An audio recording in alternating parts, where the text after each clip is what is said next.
guys, so today I'm here to do my wrap up for the month of August.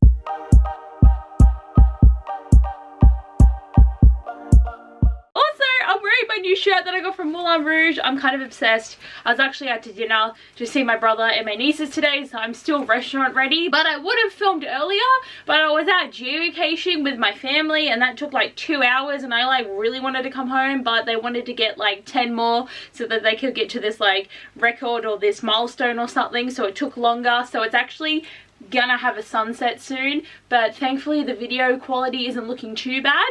But I am here to do my wrap up for August, and I only read 4 books in the month and only 2 of them were actually for the Magical Readathon, so that is not great progress. So Opal just failed her exams completely. She did not do okay. She only got 2 ordinaries, failed everything else, and she's really gonna have to do some catch up to become a Beastmaster. So she's gonna need to do some extra prep study, and I don't know if there's gonna be another like mini readathon like around the December-January period, because then I will have to try and do catch up there.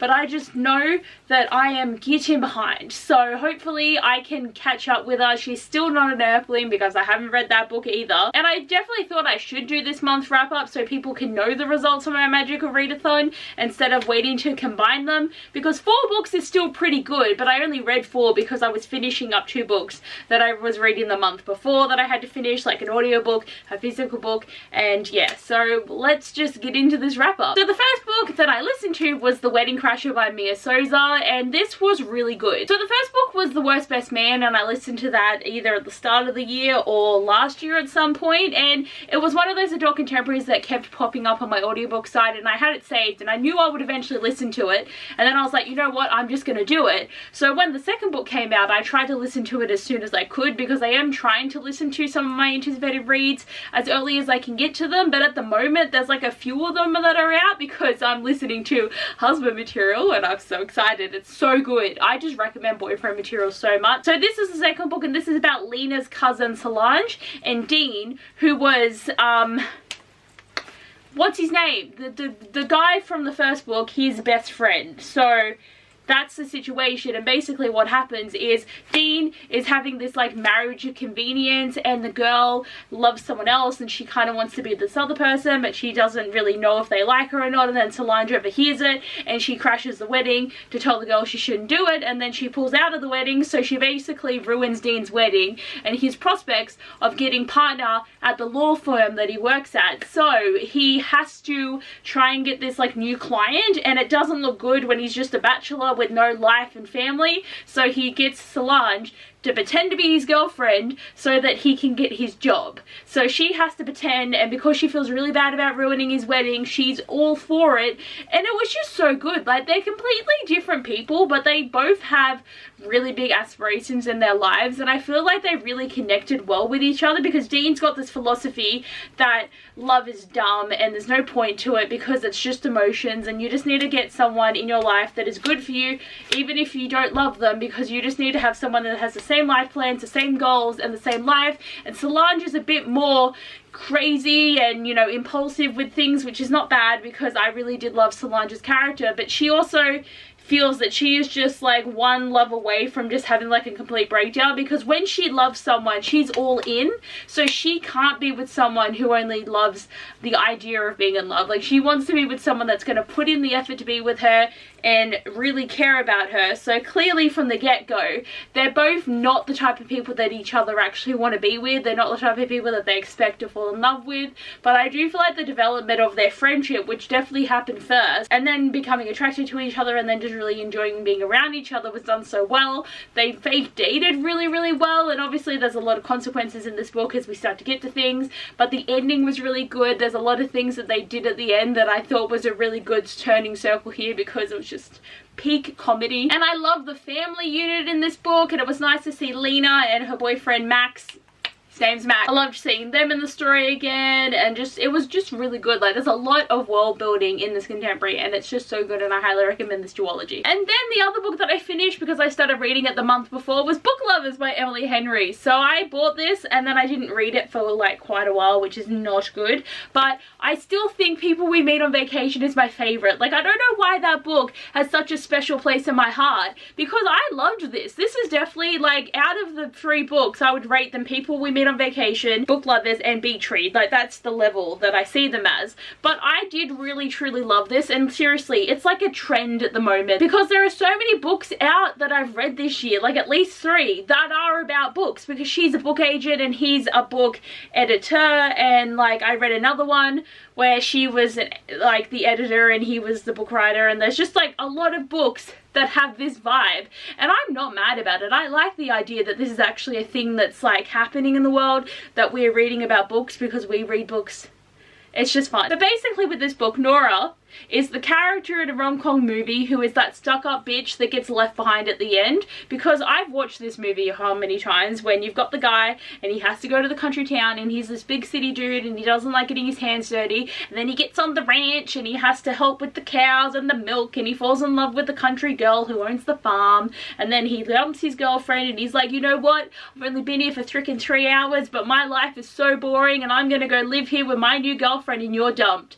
Happens all the time. And literally, it doesn't even have to be that storyline, because like the Parent Trap, Meredith Blake is that girl. She's the one that gets left behind, and I'm trying to think because there's quite a few. I just watched the new movie Love in the Villa on Netflix. It was shit, don't watch it, it was like so bad. But there is a girl there that is the girl that is left behind. It's just the trend. They always end up dating this asshole, and then they find out they are an asshole. But Nora is not. She is definitely vicious in her work and she will not take no shit, but she just wants to be loved and she just cares about her sister and her sister's well-being, and she just cares so deeply about things, but she has to almost hide the fact that she cares so much because she always gets hurt, because she's had 4 boyfriends dump her in the exact same manner, which is just unheard of. And then you've got Charlie, and like Charlie is just a grumpy grump, and it's funny because this is the grumpy one and the grumpy one, so there's no sunshine until they start to fall in love with each other, because it's quite instant the attraction that they have for each other, even though they do hate each other. But I mean in the sense of like once they, because the plan in this book is her sister takes her to a small town hoping that she's gonna have this small town life awakening, and then Charlie is also there. So when they first meet a few years ago, they don't like each other, but like in the town, I mean, like when they first bump into each other, it's like the connection sparks again. But it's just a beautiful story about writing and about love and about just really trying to, you know, go for it with things. And also there is a situation in this book where it is kind of a like the right person but the wrong time vibe, which is also really interesting to see the way that the characters had to handle this storyline as well, because it is sad when there is things in the way of what you want to do, and you can either make everyone around you happy or do what you want to do in your life, and that's so hard for Nora because she cares so much about her sister and she lives for her sister. I feel like I'm going into too much detail, but just know this book is very thought-provoking and just amazing. And then actually on to read to the Magical Readathon, I read The Northern Lights by Philip Pullman. So my plan was to start with the animal studies books, and I read this one, and then I just didn't continue on because I went to one of the other subjects. Like I think I did elemental studies. I think that was the other one. So I got an O in animal studies and an O in elemental studies or magic. So that's the vibe. But I've had this trilogy since I turned 18 because I looked at photos and on my 18th birthday this was in the book stack. And it's taken me 6.5 freaking years to actually read it. But I've read the first one and my obsession with the story has come back. I literally have been only thinking about getting binge so I can watch the show. But I don't want to watch the show until I read the whole trilogy because the 3rd season is coming out in November. And you know, it's so easy to just watch a show. Like it takes no effort when reading just seems to take a lot of effort. But even though I did enjoy the reading experience, I only gave this book 3 stars because I don't think I could give it anything higher because the writing is very clunky and there's a lot of words in it that I didn't understand, that I did have to Google sometimes, and just I don't know if I necessarily like the way that they did the narrative, because I do like that we get to see other characters and what they're doing, but there's things with Lyra where it's like her language and how she doesn't speak properly that was kind of irritating, and it's just a very like an older story. Like in a sense I feel like I'd be the same if I was to read Percy Jackson. I would probably rate them a bit higher, but I wouldn't go 5-star levels, or if I reread Twilight they would go down to a 3-star. Like it's just that level of writing when it's like they're very old school series. Like Narnia I never gave more stars to, I don't think. I might have, but I've only ever known the story of the first book, so it's going to be very interesting when I go into the second and the third book, and my opinions might change that they may get a higher rating, but I'm not 100% sure where I'm going to be heading with the story and the vibe of this at the moment. And then I read The Dead Romantics by Ashley Poston, which I actually got sent by the publisher at Harlequin, and I'm just so thankful that they sent this book to me to review, because they had to post on Instagram, and I put my hand up and they sent it to me. And it's fun too, because my auntie actually works for Mills & Boon, which is an imprint of HarperCollins, because Harlequin is an imprint, Mills & Boon is the imprint, and she actually asked me at lunch today, she's just like, oh, you're reviewing for Harlequin now? And I'm like, yes I am, except I don't know if they're actually going to send me anything else. Like, I'll probably just have to ask, but I'm just proud of myself that I read a review book within the month that it came out, and I did it in enough time. I posted a photo with my cat. I think I did what I needed to do, but I do definitely need to write a more extensive review, but I just did a really quick one last night. But I put this in as the challenge where I need to start it with a drink, because I left it open-ended because I was hoping this book would turn up within the month of August. So that's one of the reasons I didn't want to say anything, because I wanted to be a surprise that I got a review copy.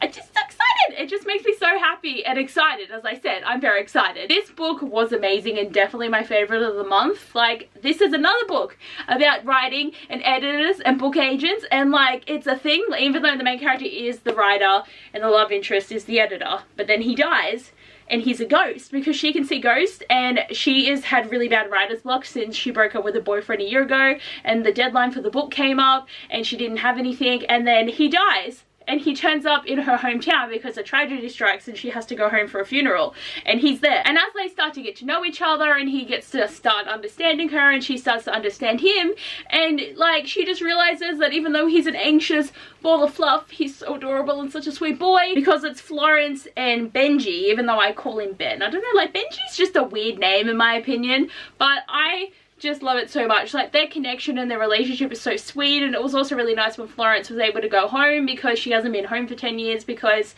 with her connection to the ghost, she actually helped discover a body of a boy that was murdered, and she was able to help solve the case, and everyone thought she was crazy and weird, so she got basically driven out of her small town. So coming back has really set off a lot of issues for her from the past that she's had to come to terms with, which is also understandable, because these things are really hard to have to understand and deal with when you just don't really want to. And she really never asked for help, and she always does everything on her own, so having Ben there to help her like unlock needing help was really good as well. But it's just a beautiful story, and my god, by the end of it I was just like, oh my god, like, there were so many shocking things just turning up, and I just recommend it for the shock factor alone. But there's just so many good things about this book that I just highly recommend it. And just a quick thing too, I started the Bromance Book Club at the end of the month because I literally had due days, so I knew I wouldn't finish it at all, and I only got up to page 90, but obviously I've read a bit more now. But I did start my third read of the readathon, but yeah, I sadly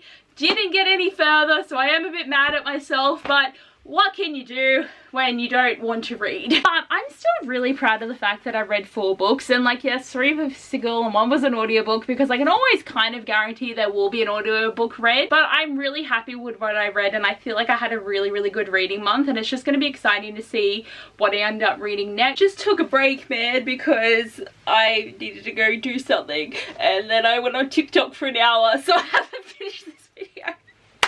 But yes, I read some books.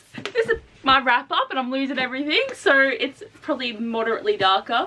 I probably could have edited this video tonight, but I'm so freaking tired. That's probably not gonna happen. Like, I've had no energy to do anything, and I don't think I'm gonna have any 7 on Sundays upload for a while, just because I'm so tired at the moment. But I have been reading a lot of the Bromance Book Club. It's so good. Low-key want to get the other books as well, but I have a million other books to read. But I am very happy with how I went for the month. I hope you guys enjoyed the video. Again, I thought this would have been a small enough video, but I just always go on so many tangents with these books that I read. But hope you guys enjoyed. Thanks for watching, and I'll see you guys next time. Bye!